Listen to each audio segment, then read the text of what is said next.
Hello friends, welcome back to Nitya base. तो आज इस वीडियो के अंदर हम करने वाले हैं एज ऑफ रिवाइवल के टाइम के जो इम्पोर्टेंट पोएट्स हैं, उनके जो इम्पोर्टेंट वर्क्स हैं, उन सब के बारे में डिस्कस करने वाले हैं जो हमारे एग्जाम पॉइंट ऑफ व्यू से, net exam point of view से इम्पोर्टेंट रहने वाले हैं।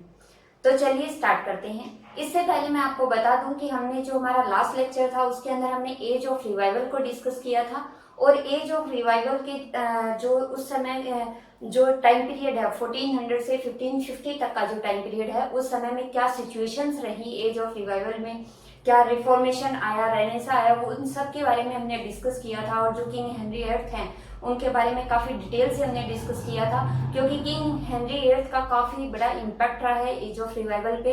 और उन्हीं के जो रूल था, उसी के समय में जो कोर्स थे उनके ऊपर भी उनके रूल का इन्फ्लुएंस पड़ा था। तो चलिए आज हम पढ़ते हैं इम्पोर्टेंट पोएट्स और राइटर्स और उनके वर्क्स के बारे में। और आपने अगर एज ऑफ रिवाइवल का वीडियो नहीं देखा है तो आप डिस्क्रिप्शन बॉक्स में उसका लिंक दिया गया है, वहां से आप इस वीडियो को देख करके इसका बैकग्राउंड को अच्छे से समझ सकते हैं। तो चलिए स्टार्ट करते हैं। तो हमारा जो आज का जो टॉपिक है वो एज ऑफ रिवाइवल का जो टाइम पीरियड है, एज ऑफ रिवाइवल के टाइम पीरियड में जो इम्पोर्टेंट पोएट्स और राइटर्स वगैरह हुए हैं और उनके कौन से इम्पोर्टेंट वर्क्स हैं जो हमारे लिए exam net exam point of view से इम्पोर्टेंट है, वो सब डिस्कस कर रहे हैं। तो सबसे पहले एज ऑफ रिवाइवल का जो टाइम पीरियड है वो है 1400 से 1550 तक का टाइम पीरियड। और इस समय में जो फर्स्ट जो हम कह सकते हैं जो इम्पोर्टेंट राइटर हुए हैं वो है इरास्मस। ये इनको इरास्मस ऑफ रोटरडम भी बोला जाता है। और ये एक कैथोलिक चर्च में ये काफी बिलीव करते थे और इन्होंने प्योर लैटिन स्टाइल में अपने वर्क्स लिखे हैं। प्योर लैटिन में इन्होंने अपने वर्क्स लिखे हैं और इनका जो फेमस जो वर्क है वो है इन प्रेज ऑफ फोली।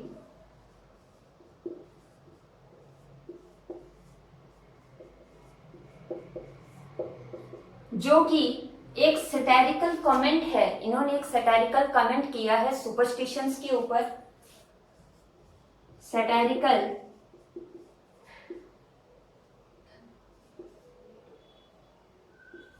कमेंट और सटायर ऑन सुपरस्टिशन।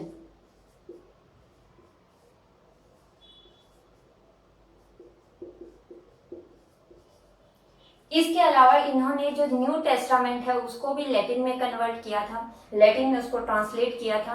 और जो इरास्मस है, इन्होंने जो ये इन प्रेज ऑफ फॉली जो ये वर्क लिखा है, इसके अंदर इन्होंने थॉमस मोर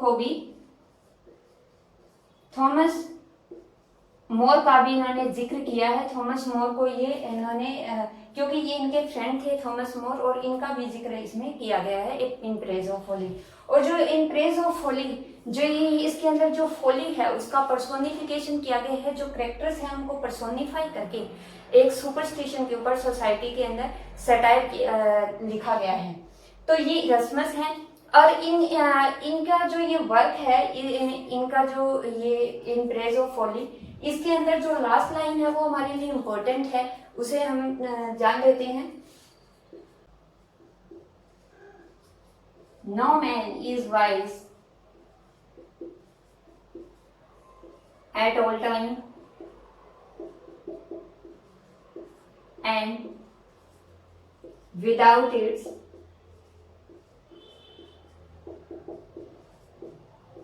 blind side।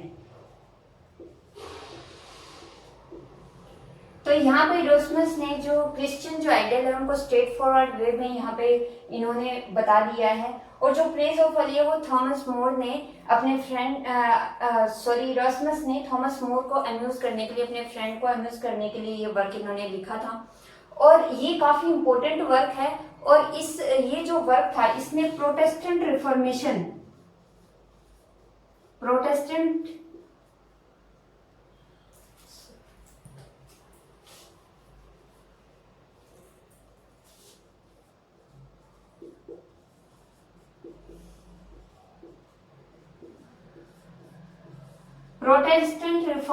को के बिगिनिंग में इसने काफी इंपॉर्टेंट रोल प्ले किया था इन प्रेज ऑफ फोली में। In praise of Holi work ने, और ये 1509 में लिखा गया था और 1511 में ये पब्लिश हुआ था।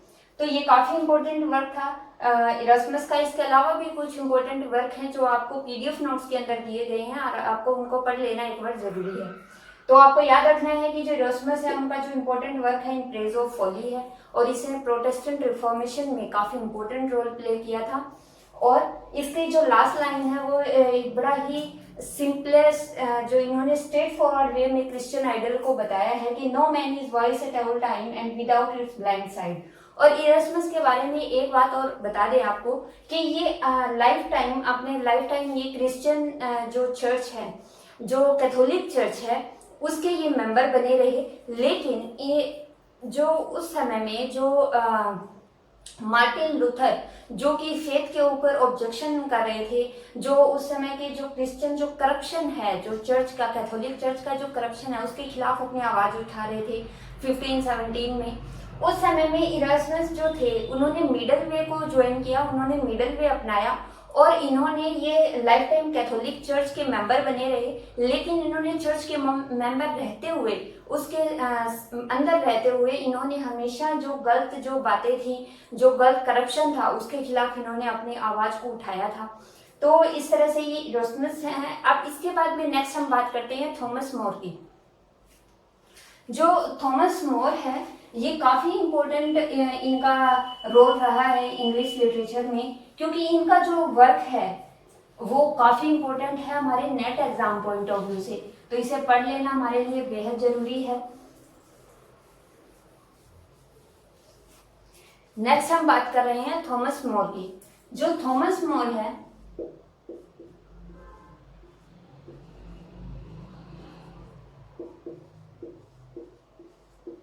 इनका जो सबसे इंपॉर्टेंट वर्क है वो है यूटोपिया। और इस वर्क की जो समरी है उसका वीडियो का लिंक आपको डिस्क्रिप्शन बॉक्स में दिया गया है, वहां जाकर के आप यूटोपिया की समरी को जरूर देख लें। ये एग्जाम पॉइंट ऑफ व्यू से काफी इंपॉर्टेंट वर्क है। यूटोपिया जो वर्क है ये थॉमस मोर ने लिखा था। और इस वर्क के अंदर जो यूटोपिया वर्क है इसके अंदर जो मेन बातें हैं वो हम डिस्कस कर लेते हैं कि ये यूटोपिया का सबसे पहले तो मतलब क्या होता है। यूटोपिया का मतलब होता है एक इमेजिनरी वर्ल्ड, कि एक ऐसा जो काल्पनिक जो होता है, काल्पनिक संसार मान सकते हैं, काल्पनिक वस्तु कह सकते हैं।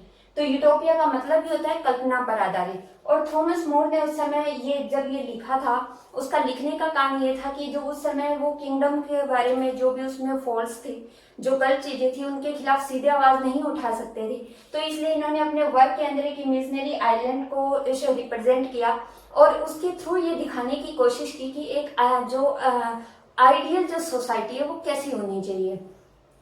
तो काफी इंपॉर्टेंट वर्क है यूटोपिया। और इसके बाद में जो नेक्स्ट इनका जो इंपॉर्टेंट वर्क है वो है a dialogue of comfort against regulation. ये जो वर्क है ये 1553 में लिखा गया था। ये 1554 के अंदर रिचर्ड टोटल जो उस समय के पब्लिशर है, इन्होंने इसे पब्लिश किया था। हम रिचर्ड टोटल के बारे में नेक्स्ट पढ़ेंगे। और यूटोपिया जो ये वर्क है ये 1516 में लिखा गया था। अब थॉमस मोर के बारे में कुछ एक दो बातें हैं जो आपको बता दें। थॉमस मोर जो हमने हेनरी एज ऑफ रिवाइवल का अगर आपने वीडियो देखा है तो आपको समझने में बिल्कुल भी परेशानी नहीं होगी कि जो हेनरी एट थे उन्होंने अपने लाइफ टाइम में दो डिसीजंस लिए थे। एक तो इन्होंने जो किंग की सुपरमेसी को का एक एक्ट बनाया था कि जो चर्च है उसके ऊपर किंग की सुप्रीम पावर रहेगी, ना कि पोप की। तो ये बहुत बड़ा चेंज इन्होंने कैथोलिक चर्च के खिलाफ किया था, जिसका थॉमस मोर ने और काफी उस टाइम लोगों ने इसको प्रोटेस्ट किया था। और थॉमस मोर भी उन्हीं में से एक थे जिन्होंने राजा के इस डिसीजन को इसका प्रोटेस्ट किया था, इसके अगेंस्ट, क्योंकि ये प्रोटेस्टेंट्स के खिलाफ थे। और इसके अलावा जो दूसरा जो डिसीजन था वो हेनरी एट्थ का ये था कि उन्होंने अपनी मैरिज को एनरोलमेंट करवा लिया था अपनी फर्स्ट जो वाइफ थी उनसे, और इसका भी थॉमस मोर ने विरोध किया था। और इन्होंने सुपरमेसी की ओथ लेने से कि जो किंग है वही चर्च का सुप्रीम हेड होगा, इस सुपरमेसी की ओथ को लेने से थॉमस मोर ने मना कर दिया। और इसीलिए जो हेनरी एट्थ थे इन्होंने इनको डेथ पेनल्टी दी और इनको बिहेड कर दिया गया था। तो जब इनको बिहेड किया गया था तो इनके लास्ट जो वर्ड थे वो थे I die as a good servant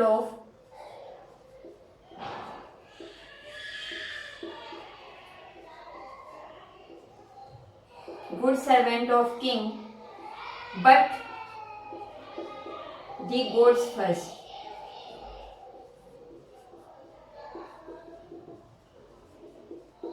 कि मैं जब मर रहा हूँ मैं एक गॉड के अच्छे सर्वेंट के तौर पर फर्स्ट मैं गॉड के अच्छे सर्वेंट के तौर पर मर रहा हूँ, और उसके बाद में मैं किंग के गुड सर्वेंट के रूप में मर रहा हूँ। तो इन्होंने जो उस समय जो किंग थे उनकी जो गलत जो डिसीजंस थे उनके खिलाफ इन्होंने अपनी आवाज उठाई थी, जो उस समय उनके अकॉर्डिंग वो चीजें गलत थी, और इसके अकॉर्डिंग इन्होंने सच का साथ दिया था और इसलिए इनको बिहेड करवा दिया गया। अब जो नेक्स्ट जो इम्पोर्टेंट है वो है हमारे लिए विलियम टेंडाल। तो जो विलियम टेंडाल है उनका एक जो इन्होंने बाइबल को ट्रांसलेट किया था, और ये इनका काफी इम्पोर्टेंट वर्क है। जिन्होंने आगे जितनी भी बाइबल्स को ट्रांसलेट किया गया उन सब में इसकी टेंडाल की जो बाइबल थी उसका इन्फ्लुएंस हमेशा बना रहा। तो चलिए हम अभी बात करते हैं विलियम टेंडाल की।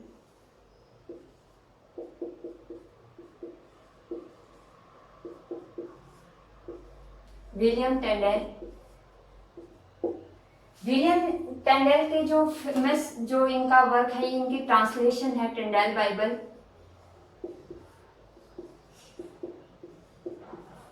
ये एक्चुअली जो ये बाइबल जो थी, जो टेंडल बाइबल जो है, ये जब इन्होंने ट्रांसलेट की थी उससे पहले विक्लिफ जो बाइबल थी, मैं अपने प्रीवियस वीडियो में आपको विक्लिफ बाइबल के बारे में काफी डिटेल में बता चुकी हूँ। तो जो विक्लिफ बाइबल जो थी वो इलीगल प्रूव कर दी गई थी और उसको बैन कर दिया गया था।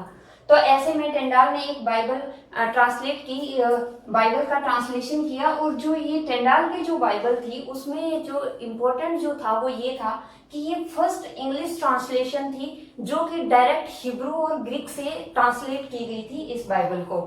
तो इस तरह से ये काफी इंपॉर्टेंट थी। ये ओरिजिनल जो हिब्रू और ग्रीक टेक्स्ट थे उनसे इसको ट्रांसलेट किया गया था टेंडाल बाइबल, और इसका बहुत ज्यादा विरोध हुआ उस समय में। जो इन्होंने टेंडाल बाइबल जो लिखी थी ये 1534 और 35 के अंदर इन्होंने ओल्ड और न्यू टेस्टामेंट को इन्होंने ट्रांसलेट किया था। ये पूरी बाइबल को नहीं लिख पाए थे, पूरी बाइबल को ट्रांसलेट नहीं कर पाए थे।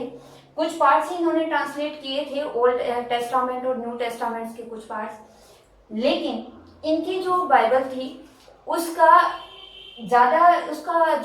उसका खिलाफ जो कैथोलिक चर्च थी उसका कारण ये था कि ये ओरिजिनल टेक्स्ट से की गई थी, ओरिजिनल टेक्स्ट से ये ट्रांसलेट की गई थी, और इस कारण जो उस समय जो करप्शन चर्च में फैला था, ये जो बाइबल थी उसमें जो लिखा गया था वो उसके खिलाफ था। चर्च का जो करप्शन था उसको वो अनकवर कर रही थी, और इसलिए इसका काफी जब इन्होंने लिखी थी इसको हमेशा इसको बैन करके रखा गया। इनके लाइफ टाइम में कभी भी इनकी जो बाइबल थी उसको पॉपुलर नहीं होने दिया गया। लेकिन इसके बाद में जब इनकी डेथ हो जाती है उसके 1 साल बाद में ही जो किंग थे हेनरी एट्थ वो इसे अप्रूवल दे देते हैं, इसको एक लीगल अप्रूवल मिल जाता है टेंडाल बाइबल को। और ये इतनी फेमस थी कि जब जेम्स बाइबल 1611 के अंदर जब जेम्स बाइबल लिखी जाती है, उसका ट्रांसलेशन किया जाता है, जेम्स बाइबल लिखी जाती है जो कुछ स्कॉलर्स मिलकर के लिखते हैं, तो उसके अंदर जो उसका 85% जो पार्ट है वो टेंडाल बाइबल से लिया गया है एज इट इज। तो काफी ज्यादा इम्पैक्ट है, और टेंडाल बाइबल जो है उसका आगे जितनी भी बाइबल्स ट्रांसलेट हुई उन सब में इसको बेस बना करके ही ट्रांसलेट किया गया था। तो काफी इम्पोर्टेंट ये वर्क है टेंडाल बाइबल्स की जो ट्रांसलेशंस में। और जो ये इसके अलावा जो इनका 2 इम्पोर्टेंट वर्क और भी हैं विलियम टेंडाल के, और जो ये टिंडाल बाइबल है ये फर्स्ट इंग्लिश वर्क है जिसने कि जो उस समय का जो प्रिंटिंग प्रेस है उसका एडवांटेज लेने वाला ये फर्स्ट इंग्लिश वर्क था टिंडाल बाइबल। और इसके बाद जो इनके दो इम्पोर्टेंट वर्क हम उनकी बात कर रहे थे, तो जो इनके दो इम्पोर्टेंट वर्क हैं उनमें से फर्स्ट है द ओबीडियंस ऑफ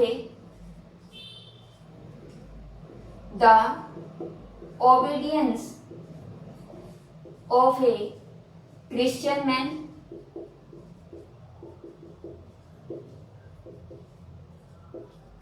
ये इन्होंने 1528 में ये इनका वर्क इन्होंने लिखा था, the obedience of A Christian man. और इसके बाद में जो इनका नेक्स्ट जो वर्क था वो था the practice of प्रीलेट्स।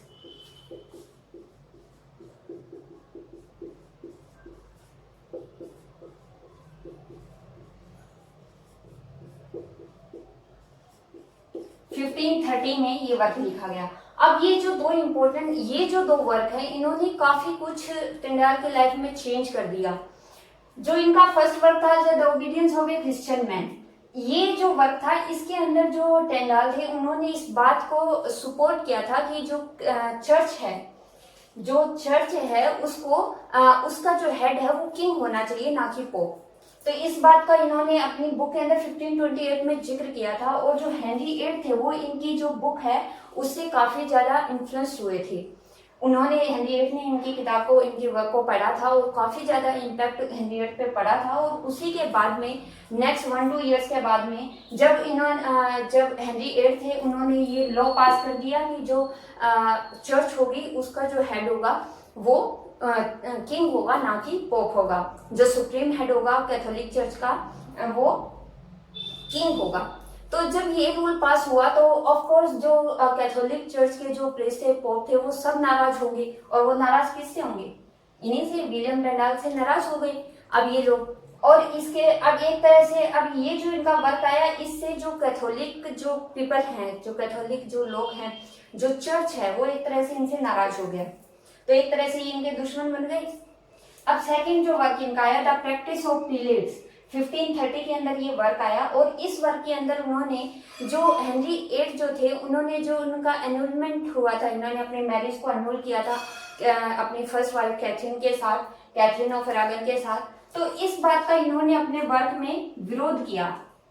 He spoke against the Kings decision. इन्होंने किंग्स के डिसीजन के खिलाफ अपनी आवाज उठाई। अपने वर्क के अंदर उन्होंने अपनी इस बात को कहा कि राजा का ये जो डिसीजन है ये गलत है। तो इस बात से क्या हुआ, जो किंग हेनरी VIII थे वो भी इनसे नाराज हो गए। अब इधर ये जो वर्क है इससे कैथोलिक चर्च नाराज हो गई और इसके बाद में हेनरी VIII नाराज हो गई। तो इनके ऐसी सिचुएशन आई कि इन्हें अपना देश छोड़ करके बाहर छुप करके रहना पड़ा। और उसी समय में 1534 और 35 में इन्होंने टिंडाल बाइबल्स के कुछ पार्ट्स को ट्रांसलेट भी किया था। और फिर इसके बाद क्योंकि जो कैथोलिक चर्च ये आगे जब स्पेन चले गए तो वहाँ पे कैथोलिक चर्च का इन्फ्लुएंस ज़्यादा था, तो उन्हें वहाँ भी शरण नहीं मिली और ये आखिर में पकड़े गए। और जब ये पकड़े गए तो इन्होंने हेनरी VIII ने इन्हें डेथ पेनल्टी दे दी और इनको बिहेड कर दिया गया। लेकिन जब इन्हें जब डेथ पेनल्टी दी गई, जब इनको बेहद किया जा रहा था, तो उस समय इनके जो लास्ट वर्ड थे वो ये थे कि oh God open the king of England's eye, कि आप इंग्लैंड के राजा की आंखें खोल दो। और ये शायद इनकी बात का असर भी हुआ कि जो टिंडाल बाइबल थी उसको 1 साल बाद में ही किंग ऑफ इंग्लैंड ने इसे लीगल अप्रूवल दे दिया। तो इस तरह से ये विलियम टिंडाल की बात है। अब हम नेक्स्ट बात करते हैं रिचर्ड टोटल की।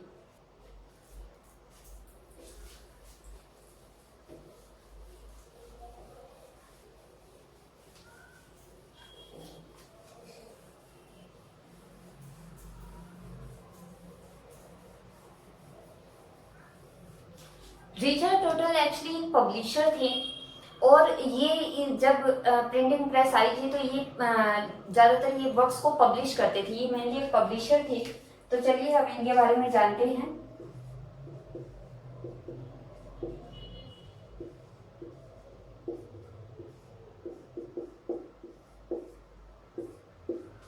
इनकी सिर्फ डेथ का पता है कि 1594 में इनकी डेथ हो गई थी। इनके बर्थ के बारे में कोई ज़्यादा जानकारी हमें नहीं है। क्योंकि ये इतने ज़्यादा इम्पोर्टेंट अपने लाइफ टाइम में नहीं थे। उसके बाद में जब इनका जो फेमस जो इनका वर्क था टोटल स्मिथसोनियन,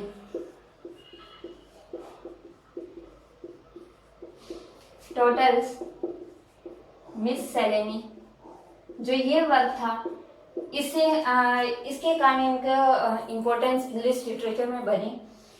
तो जो रिचर्ड टोटल थे ये पब्लिशर थे और मेनली ये लीगल डॉक्यूमेंट्स को पब्लिश किया करते थे। और जो रिचर्ड टोटल का जो ये इन्होंने काफ़ी वर्क्स, काफ़ी राइटर्स के वर्क्स, थॉमस मोर के भी वर्क्स और काफ़ी जो इस समय के थॉमस वाइट थे और भी हेनरी हॉवर्ड थे, इस तरह से काफ़ी जो वर्क्स इन्होंने पब्लिश किए थे अपने लाइफ टाइम में। और आपको उन सबके वर्क्स जो इन्होंने पब्लिश किए थे उनका आपको जो नोट्स हैं, पीडीएफ नोट्स हैं जो हमारे टेलीग्राम चैनल पे आपको मिल जाएंगे, वहाँ आप इनको पढ़ सकते हैं। इनके बारे में एक्स्ट्रा जो भी पॉइंट्स होते हैं वो आप वहाँ पर पढ़ सकते हैं। तो ये जो टोटल स्मिथसोनियन है, इसके अंदर एक्चुअली ये काफ़ी इम्पोर्टेंट है क्योंकि ये इंग्लिश का फर्स्ट पब्लिश्ड एंथोलॉजी है, फर्स्ट पब्लिश्ड एंथोलॉजी।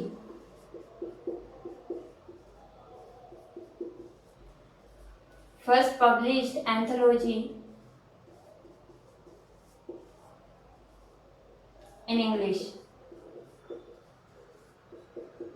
और इसके अंदर एंथोलॉजी वही होता है कलेक्शन ऑफ पोएम्स या वर्क्स, किसी भी पोएट या बहुत सारे पोएट्स के वर्क्स को जब एक जगह कलेक्ट किया जाता है उसे एंथोलॉजी बोला जाता है। और इसके अंदर 271 पोएम्स हैं जिन्हें ये जो टोटल स्मिथसोनियन है इसको सॉन्ग्स या सोनेट्स के नाम से भी जाना जाता है, सॉन्ग्स एंड सोनेट्स। इसके अंदर 54 सोनेट्स हैं जिनके अंदर जो 9 सोनेट्स हैं वो अननोन राइटर्स के हैं, 3 हैं और इसके बाद में 15 और 27। जो 15 है 15 जो सोनेट्स है वो अर्ल ऑफ सरे, जो अर्ल ऑफ सरे थे हेनरी हॉवर्ड, उनके द्वारा दिए गए हैं। और इसके अलावा जो 27 जो हम कह सकते हैं सोनेट्स हैं वो थॉमस वाइट के द्वारा दिए गए हैं। अब हमारे लिए इम्पोर्टेंट ये दो हैं इसमें कि ये जो अर्ल ऑफ सरे जो हैं इनको star poet of total Smithsonian भी बोला जाता है, स्टार पोएट ऑफ स्मिथसोनियन बोला जाता है क्योंकि जो इनके 15 सोनेट्स हैं ये काफी इंपॉर्टेंट है, काफी इंपॉर्टेंट रोल प्ले करते हैं टोटल स्मिथसोनियन में। तो अब इनके बारे में हम थॉमस वाइट और अर्ल ऑफ सरे हेनरी हॉवर्ड, अर्ल ऑफ सरे कौन थे? हेनरी हॉवर्ड थे। इनके बारे में हम नेक्स्ट अभी बात करने वाले हैं। तो ये रिचर्ड टोटल के बारे में हमने इंपॉर्टेंट बातें जानी कि इनका जो फेमस वर्क है वो टोटल स्मिथसोनियन ही है। ये फर्स्ट पब्लिश्ड एंथोलॉजी है इंग्लिश की लिटरेचर के अंदर और इसमें 271 पोएम्स का कलेक्शन किया गया है और इसका सेकंड नाम है सॉन्ग्स है, सोनेट्स भी इसको बोला जाता है। और इसके अंदर जो दो इम्पोर्टेंट कंट्रीब्यूटर्स हैं वो है थॉमस वाइट और हेनरी हॉवर्ड। तो ये थॉमस रिचर्ड टोटल के बारे में इम्पोर्टेंट था कि ये पब्लिशर थे, ये राइटर नहीं थे, ये पब्लिशर थे। तो ये जो रिचर्ड टोटल की जो ये टोटल स्मिथसोनियन ही है ये 1556 में पब्लिश हुई थी, ये आपको बता दें। और यहाँ पर जो ये जो 3 जो इनके अंदर सोनेट्स लिए गए वो निकोलस ग्रीमाल्ट के द्वारा लिए गए हैं। तो अब इसके बाद में हम बात करते हैं नेक्स्ट थॉमस वाइट की।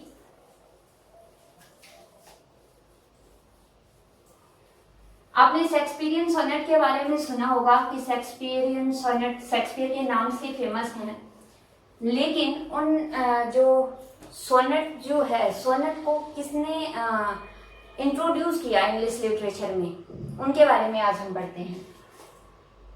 जो नेक्स्ट है वो है थॉमस वाइट। ये राइटर भी थे और डिप्लोमेट भी थे, कोर्ट में भी ये काम करते थे। और जो थॉमस वाइट हैं इन्होंने इंट्रोड्यूस्ड जो इनका सबसे इंपॉर्टेंट जो कंट्रीब्यूशन है इंग्लिश लिटरेचर में वो है इंट्रोड्यूस सोनेट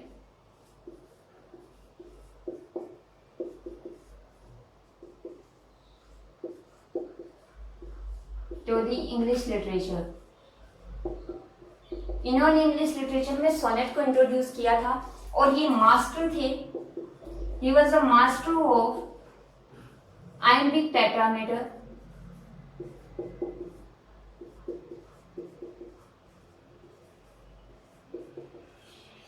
इन्होंने जो अपना सब्जेक्ट मैटर था, इन्होंने अपना जो सब्जेक्ट मैटर लिया वो लिया था पेट्रार्चियन सोनेट से। सब्जेक्ट मैटर इन्होंने जो पेट्रार्चियन सोनेट था उससे उन्होंने अपना सब्जेक्ट मैटर लिया, और उसमें क्या होता था, उसमें ऑक्टेव होते थे और सेस्टेट होता था। और इन्होंने इसी को बेस बना करके इसमें आगे इन्होंने इंट्रोड्यूस किया 3 क्वार्टेन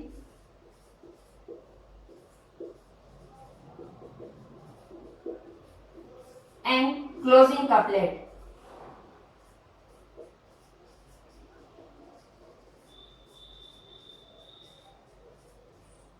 ये जो पैटर्न था पोइट्री के अंदर 3 क्वार्टेन्स और क्लोजिंग कपलेट का जो ये सिस्टम था, ये इन्होंने थॉमस वर्ट ने इंट्रोड्यूस किया था इंग्लिश लिटरेचर में, लेकिन आगे इसको फेमस बनाया था शेक्सपियर ने। और इसीलिए ये जो सोनेट जो इन्होंने इंट्रोड्यूस किया था सिस्टम, वो आगे शेक्सपियन सोनेट के नाम से जाना जाने लगा, क्योंकि शेक्सपियर ने थॉमस वर्ट के इस सोनेट को फेमस किया था। तो ये थॉमस वर्ट के बारे में इंपॉर्टेंट बातें हो गई है। और जो इन्होंने 96 लव पोएम्स लिखी थी,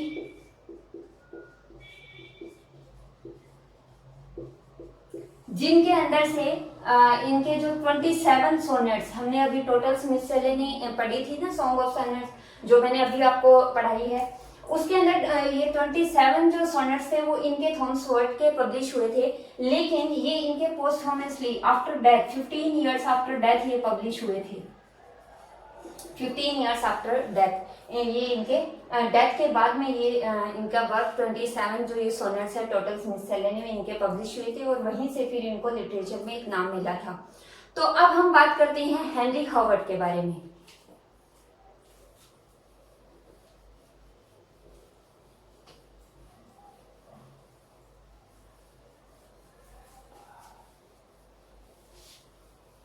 हेनरी हॉवर्ड काफी इंपॉर्टेंट एक करेक्टर हैं और काफी इंपॉर्टेंट रोल प्ले किया इन्होंने इंग्लिश लिटरेचर में। तो चलिए जानते हैं हेनरी हॉवर्ड। हेनरी हॉवर्ड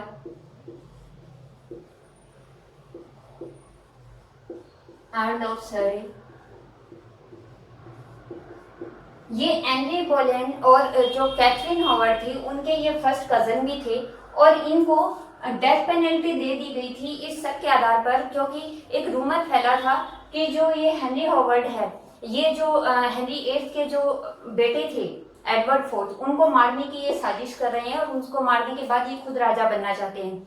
और इसी के चलते इनको हेनरी हॉवर्ड को बिहेड कर दिया गया था टॉवर हिल में। और इनका जो हेनरी हॉवर्ड है, इनका काफी इंपॉर्टेंट रोल इंग्लिश लिटरेचर में रहा। इन्होंने ब्लैंक वर्स को इंट्रोड्यूस किया था, ब्लैंक वर्स को। और जो हमने अभी पढ़ा थॉमस वर्ट के बारे में, कि जो थॉमस वर्ट ने जो क्वार्टेन्स और कपलेट को इंट्रोड्यूस किया था, ये सोनेट इंट्रोड्यूस किया था इंग्लिश लिटरेचर में, इसको क्वार्टेन का जो डिवीजन था वो हेनरी हॉवर्ड ने किया था। और जो उन्होंने जो पोएम्स लिखी थी उनको राइम स्कीम हेनरी हॉवर्ड ने ही दी थी। तो इस तरह से जो हेनरी हॉवर्ड हैं, Henry Howard and Thomas Wyatt, these both together are known as the father of English sonnet. इनको फादर ऑफ इंग्लिश सोनेट्स भी माना जाता है, इनको इकट्ठे। तो ये जो हेनरी हॉवर्ड थे, इनके बारे में हमने ये पढ़ा, और इनकी 27 पोएम्स का कंट्रीब्यूशन इनका टोटल स्मिथ सेलेनी में इनका रहा है। तो ये था हेनरी हॉवर्ड के बारे में। अब हम बात करते हैं थॉमस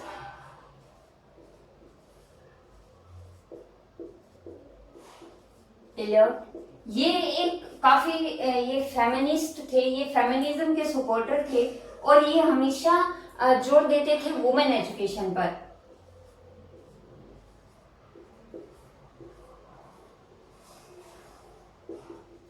और इनका एक फेमस वर्क है द डिफेंस ऑफ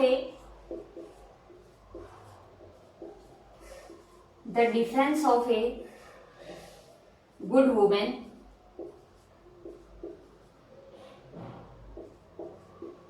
ये इनका फेमस वर्क है। इन्होंने मेनली वर्क किया था फेमिनिज्म के लिए। अब थॉमस एलियट के बारे में ये जो इनका वर्क है ये हमें याद रखना है कि the defence of good women इनका फेमस वर्क है, जो कि फेमिनिज्म और वुमेन एजुकेशन पर जोर देते हैं। इसके बाद में जो नेक्स्ट जो इम्पोर्टेंट जो राइटर हैं वो है थॉमस मैलोरी। Thomas Malory. और जो थॉमस मैलोरी है इनका इंपॉर्टेंट वर्क है ले मार्टे द आर्थर। ले मार्टे द आर्थर, ये इसको इंग्लिश में बोला जा सकता है the death of the king Arthur. तो जो ये एक आर्थरियन लीजेंड है, एक आर्थरियन स्टोरीज में बताई गई है, और इसकी समरी को आप डिस्क्रिप्शन बॉक्स में लिंक दिया गया है, वहां से आप वीडियो देख सकते हैं। तो ये जो ले मार्टे द आर्थर है ये फेमस वर्क है थॉमस मैलोरी का, जो हमें याद रखना है। और ये थॉमस एलियट का वर्क है the defence of the good women. इसके बाद हम नेक्स्ट बात करते हैं रोजर असलम की।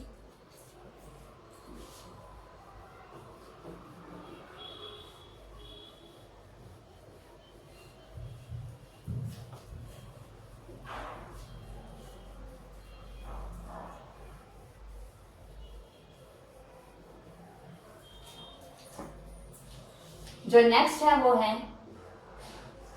रोजर एशम। रोजर एशम, और ये इन्होंने एडवर्ड फोर्थ,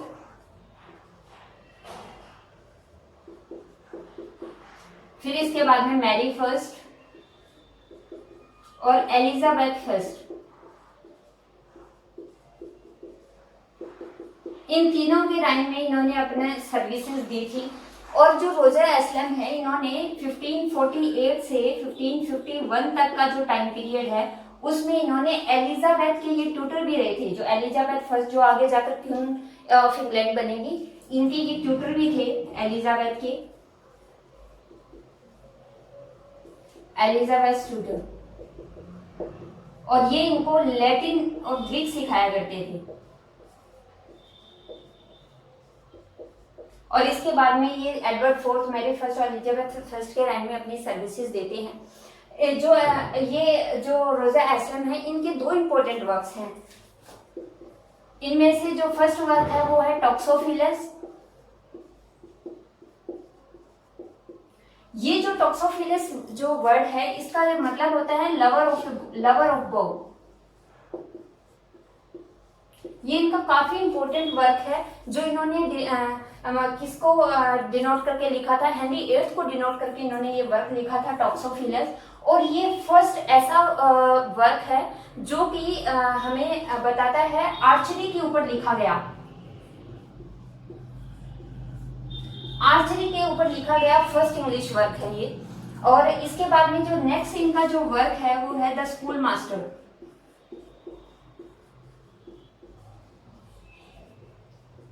स्कूल मास्टर जो 1563 में इनका पब्लिश हुआ था ये वर्क। और जो ये वर्क है ये बात करता है लैटिन की स्टडी के बारे में।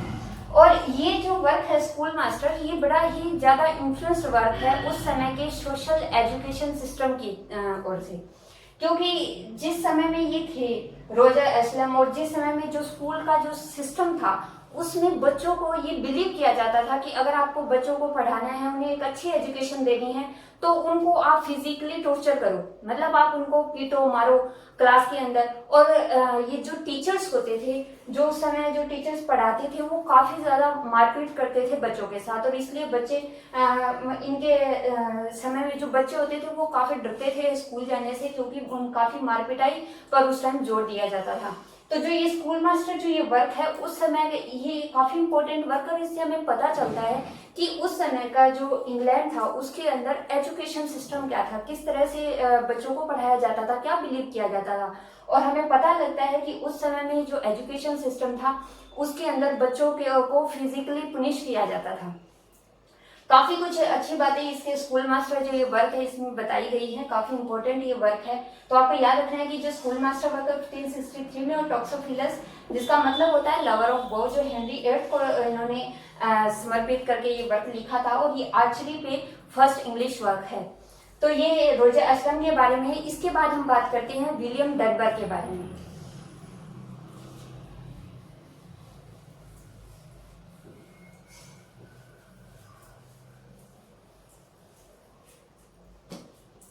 इसके बाद जो नेक्स्ट है वो है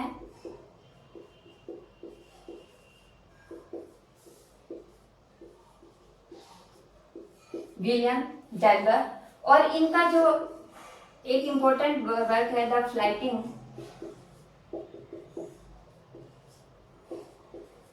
ऑफ डनबर एंड कैनेडी।